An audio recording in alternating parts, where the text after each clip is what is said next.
As we continue our travels around the world and talking to people and trying to listen to what are the different viewpoints, what are their cultures, what are their dreams, what are their beliefs. And so here in Morocco, I started asking a lot of Moroccans about how do they value things, what's most important to them. And I hear the word, my religion, Islam, is very, very important to them. I then also hear the word family and that family unit. And we just spent 4 days with a Moroccan family, a Muslim family, and every meal is eaten together. And Abdulillah, the father, was one of 10 children, and he had two mothers. His father had two wives, and they were extended family that also lived in this one compound. And so a normal meal was around 17 people 3 times a day. Now that's a lot of cooking, and sadly, it was probably the two mothers who did all the cooking. I don't think the father bothered to help in the kitchen. He was probably doing his job as a postal, a manager of a post office. And so things are very broken into roles and structure that we may not all agree about in the definition of these roles. But let's not get caught in who does what. Let's talk about the family unit. They see their family as the most important component. Without family, they feel they are lost. They don't have their true north, their compass. And I asked about the Abdulilah's daughter, and I said, if she wanted to marry somebody or live in another country, what would his opinion be? He said, oh, that will never happen. She will never move that far away from the family. They all stay within a reasonable proximity so they can get together and break bread together. And this morning I spoke to two other Moroccans, and again that conversation here in the marina as they were getting onto their boat to go out and play, that again the conversation about eating together. And they said nobody in their family sits there with the text messaging and looking down or sitting in front of a television set. They are engaged, they break bread together, they argue, they debate, they share the things that are important in their day. So that unit of family is absolute central. And then sort of the education and healthcare. They feel that Morocco can still do a huge amount to improve in education, but overall they're actually quite happy with the education system, and that if you go to a public university, you don't pay.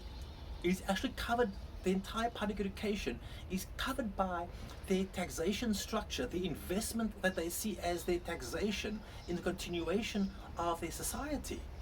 And they actually feel very strong about how the universities are fairly good. They claim how they produce engineers and doctors and all the other components that make a society function, both in an academic arena and also in a trade arena. They're also very proud of their skills, of their craftsmanship, their auto mechanics and their woodworkers and their agriculture. Agriculture is not looked down upon as, oh, that's some poor people. They actually look at the agriculture as a real critical component of export and the revenues that come to Morocco. So the aspect of their religious belief, their family, the education and healthcare, wellness, taking care of each other. So they feel they actually have a fairly good healthcare system. Nobody's going to die because they lack healthcare. You go to a hospital and you will get treated, and there is no bill if you are poor. If you want specialized treatment, there is insurance. But very few Moroccans actually have the need to buy medical insurance. It is part of what they see as their fundamental human right.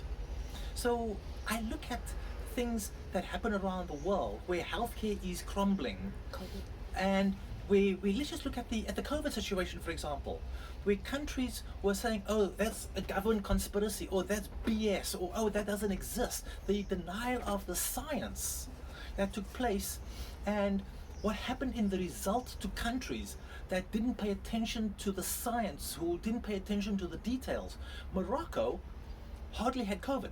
When they realized that COVID was a problem, the first thing that came to their mind was, I must protect my family. How am I going to protect my family?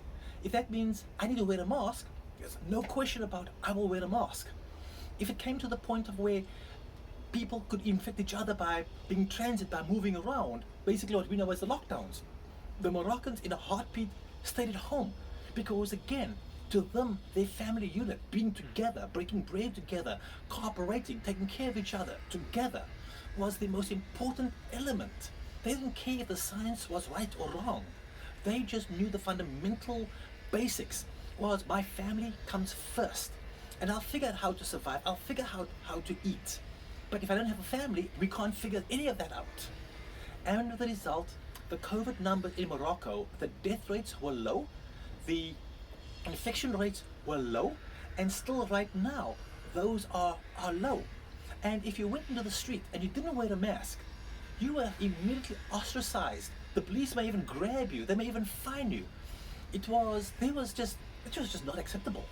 There was no debate around any risk to your family. So I find this culture very interesting, and I'm starting to think, if we assign numerical values, if we say having money is a 1, having possession is a 1, family unit is a 0, or our moral values are a 0, are you a good person as a 0. So if you take our material components, access to the best of technology, and we give it a 1, and we say, okay, if you have money, if you have possessions, if you have access to technology, you have all these ones and bunch of zeros behind, that's 11,000 or whatever the number you want to pull. That means I'm successful. But if you put the values of family, the values of your beliefs, the ability to respect people first, well, now some people see it as has no value. It's zeros. We really have to rethink what are our true human capabilities and our true human values. How are we going to pick people up? How are we going to cooperate? How are we going to solve the huge monumental problems, whether you believe in climate change or not? Climate change is affecting countries, affecting people. Healthcare affecting people, education affecting people. But let's not talk about them or us. We are earthlings. We are all one species. We are humans living on one planet. How do we come together, not by our individual nationalities, but by our collectiveness of our humanness? These are the things we need to be arguing and fighting about and fighting for the future generation.